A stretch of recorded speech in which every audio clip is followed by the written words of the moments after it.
बिस्मिल्लाहि वस्सलामु अला रसूलिल्लाह। दरस निज़ामी के मेरे एक स्टूडेंट हैं, उन्होंने सवाल किया कि क्या सैयदा को मुलाजमत पर रख सकते हैं या नहीं।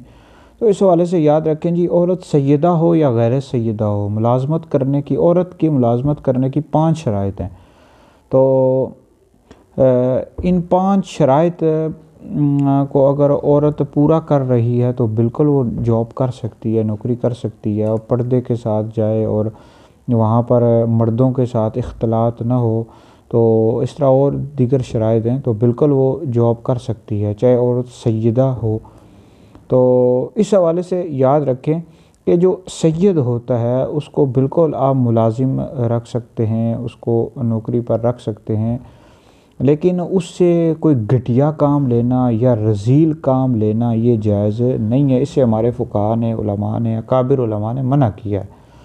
यानी उससे कोई ऐसा घटिया काम नहीं करवा सकते, जैसे खाकरोब होते हैं, यानी जो गंद उठाते हैं, ये घटिया काम होते हैं। इस तरह और दीगर जो घटिया रज़ील काम होते हैं, ये सादात से लेना जायज़ नहीं है।